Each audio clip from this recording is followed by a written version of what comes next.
Parce que toi et moi, Et le frère qui est à côté là, s'il vous plaît, arrêtez de parler. L'échange c'est entre lui et moi, s'il vous plaît.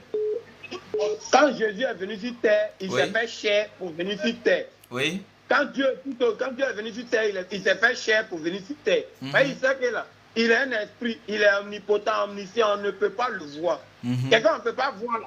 Tu ne peux pas être là et puis tout d'un coup tu ne vois rien et puis quelqu'un te parle. Est-ce que tu n'as pas à avoir peur? Tu vas fuir.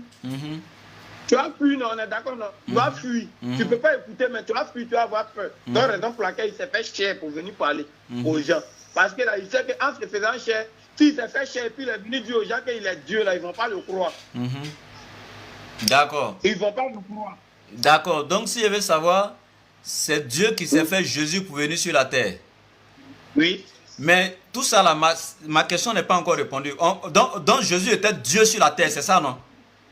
Oui. Maintenant, s'il est déjà Dieu sur la terre, quand il lève son visage au ciel et puis il dit, je te loue Père, Seigneur du ciel et de la terre. Lui, il est déjà Dieu qui est venu sur la terre. Maintenant, il est en train de louer quel autre Dieu qui est au ciel alors que lui, il est déjà Dieu sur la terre.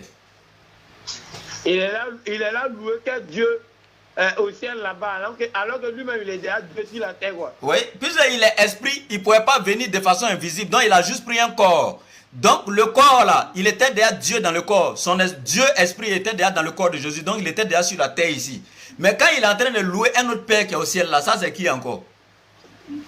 Mais quand lui-même il descend sur terre, il descend sur terre là, pour venir annoncer la parole de Dieu. Là. Il n'est pas descendu avec tout son pouvoir.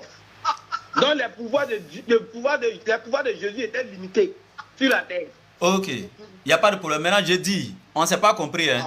Regarde, je ne parle pas de son pouvoir. Je ne parle pas de sa souveraineté. Je ne parle pas de tout ce qu'il prend pour travailler, ni ses armes, ni quoi que ce soit. Non, je dis, lui-même, sa personne, là, il était déjà Dieu sur la terre. Même s'il a laissé son pouvoir ailleurs, c'est comme le policier, il peut laisser... Attends, je viens.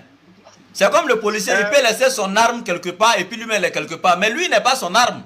Je dis, il a laissé son pouvoir, une partie de son pouvoir au ciel, il n'y a pas de problème. Mais il était déjà Dieu lui-même, parce que Dieu est différent de son pouvoir.